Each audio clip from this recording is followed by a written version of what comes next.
Tama was about to leave the teacher's house. He did not feel welcome there. All the villagers, it seemed like everyone in the village was crowding in that living room, all sitting on the beautiful clean mats, all sitting watching the big, tall man with the red hair get ready to speak. They wouldn't even make room for Tama on the mat because it was so full. And Tama was about to leave when he felt something grab his hand. He looked down, and it was Pinkbird. Well, of course her name is Marta, we know, but in his head he could never lose that image of that first time he had seen her, coming up the ladder into his hut, smiling, chattering, even humming and singing, wearing a pink dress with her yellow hair flowing behind her, and ever since he could not help but think of her as Pinkbird. It was little Marta grabbing onto his hand, and before he could muster up the energy to pull away, she smiled at him, clenched her fingers around his hand, and started leading him through the house. And Tama followed behind, having never really followed a child anywhere, awkwardly, staggeringly, and she led him through the house. She wanted to give him a tour of the place.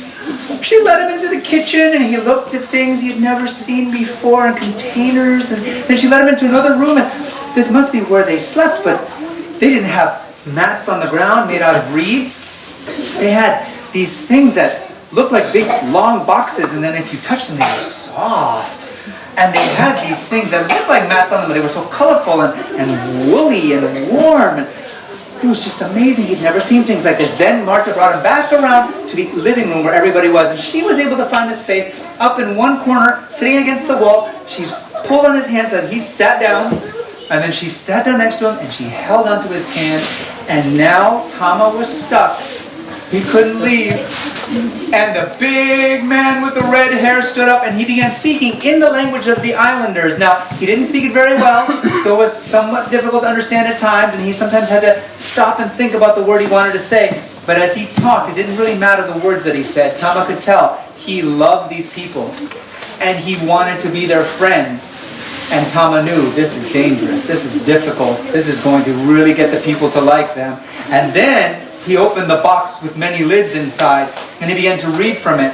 And even though he was reading in the teacher's own native language now, so that Tama couldn't understand it at first, just the sound of his voice, deep and melodious, and reading this word, Tama felt something pulling at his heart. Not something real, not like Martha's hand, which was still holding his, but something inside him pulling, and he was afraid, and he tried to resist it. I don't like this, I don't want this. And then it got even worse for Tama, because then the teacher closed the book, and he stood, and he said, "We will sing now." And little Martha let go of Tama's hand and ran to the front to stand by her father, and she stood there holding his hand, and they sang, "A mighty fortress is our God." And she sang in her high voice, "A bulwark never failing." And Tama ran. He jumped to his feet, scrambled out the back door. It was pitch dark. His eyes had trouble accommodating to the light. He staggered as he ran out. He managed to not trip over the stone wall around the garden and didn't stop running until he was panting inside his own hut. Because he had felt when that song started, he had felt the pulling, and it was so hard in his heart. It was so hard, and he felt that if he had stayed even just a moment longer, he would never have wanted to leave. He would have stayed forever to listen to that song. He couldn't do that. As he sat there, trying to catch his breath, he heard a noise. Someone coming up the ladder. He hoped that it wasn't Pinkbird, and it wasn't.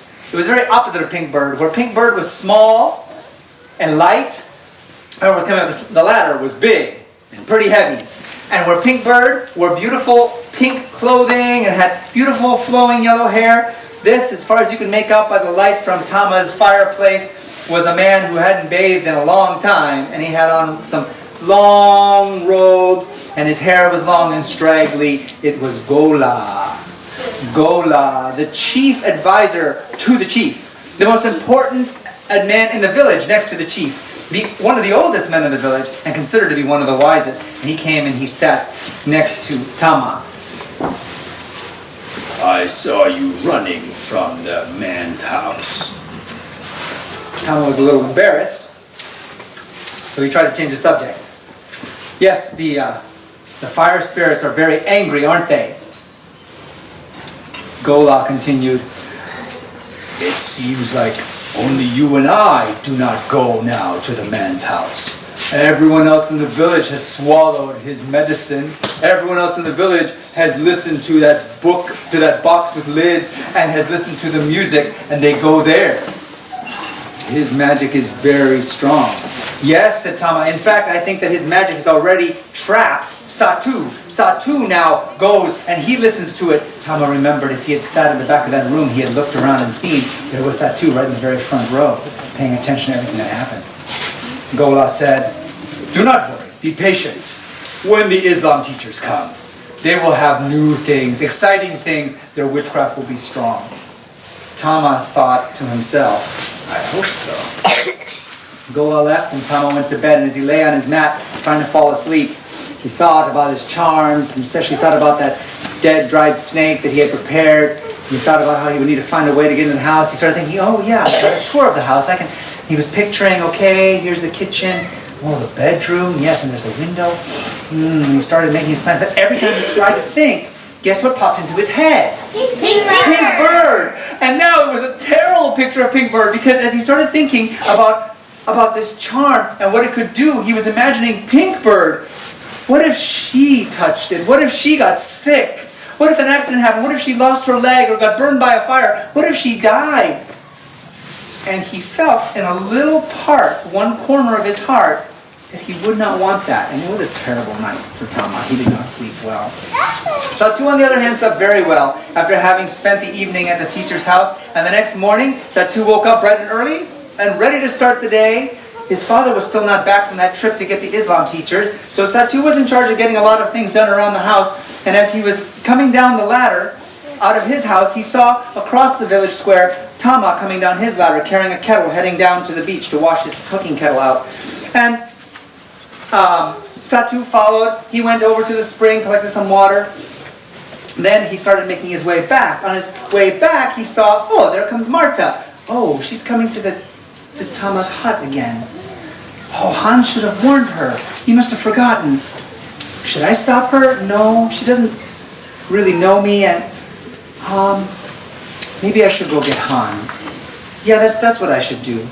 So Satoo ran down the beach and knocked on the door of the house where the teacher lived. Hans answered the door, and Satoo said, "Hey, your sister goes to Tama's hut." "Oh," said Hans, "I forgot to tell her. Let's go get her. We don't want to bother Tama." They made their way back up the beach, and as they got close to the village square, Satoo, with his good eyes, looked ahead, and he saw something laying on the ground at the foot of the ladder outside of Tama's hut. And it was something round and black and kind of big, and he kind of recognized it. Oh, it was a kettle lying on its side, and there was a big puddle of water that had just spilled out of it. And then they heard a sound coming from inside the hut. And the sound was a groan, and the sound was a scream, and the sound was a sad cry, all mixed together. And they looked at each other, and the hair stood up on the back of Satoo's neck. It felt to him the same way that one time when he had swum into some seaweed that had barbs on it, and it had left his skin all rashy for days. That's how it felt on the back of his neck. And they rushed forward, up the ladder to look inside. And there was Tama. And there was Marta in his arms. And there was a dried snake on the floor. And the sound was coming not from Marta's mouth, but from Tama's.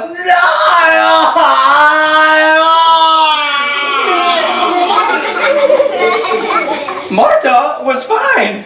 She was looking at him kind of worriedly because this man was making weird noises, and when she saw Hans, she got out of his arms, wriggled out, and ran over to Hans. She felt safer there. Hans backed with her down the ladder. Let's go home. And they ran down the beach. Satoo stayed for a moment longer to watch, and Tama didn't stop screaming. He didn't stop groaning. He collapsed over onto his side and just kept on writhing, almost as if he was one in pain.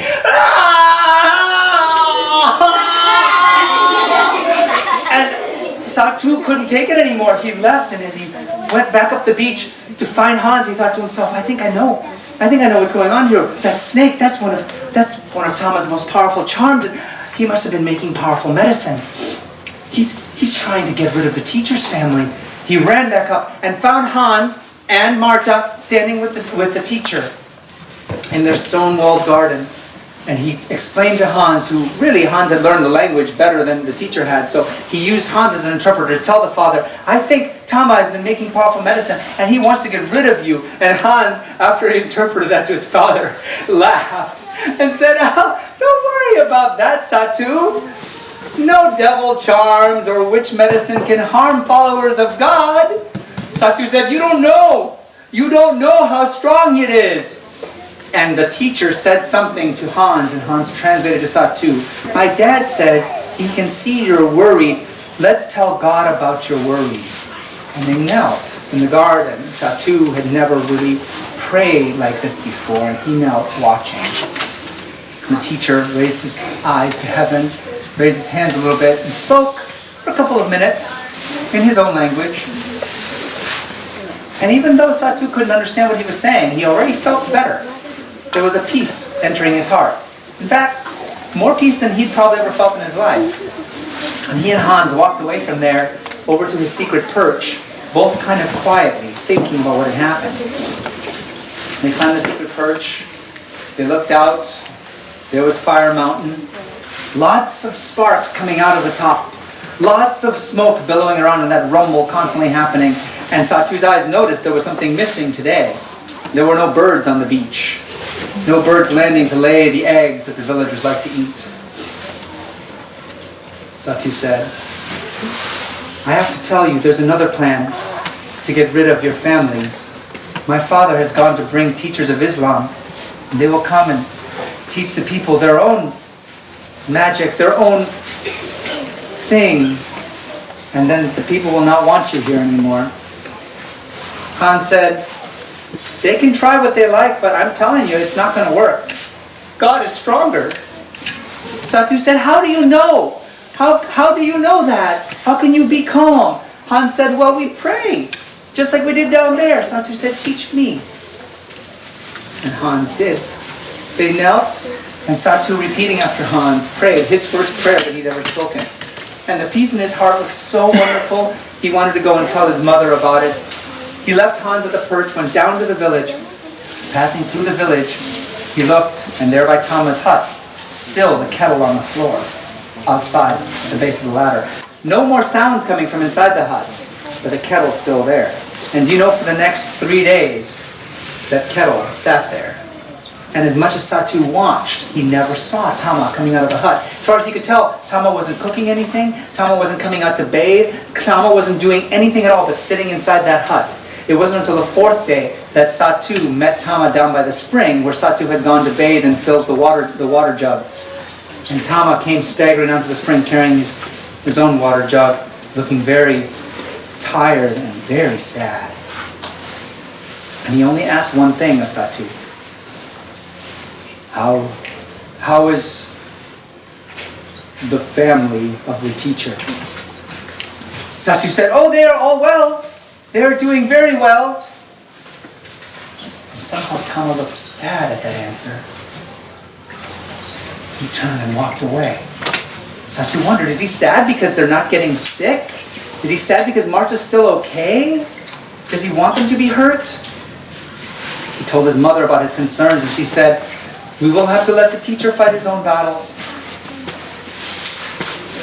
The following day, Gola began to mark out land on the slope, up the hill from where the teacher's house was. Some of the villagers helped. They marked out a plot of land, and that is where the teachers, Gola said, the Islam teachers, when they come, will have this property. And a villager raised his hand and said, but how come we didn't give this property to the teacher who's already here when he was looking for land?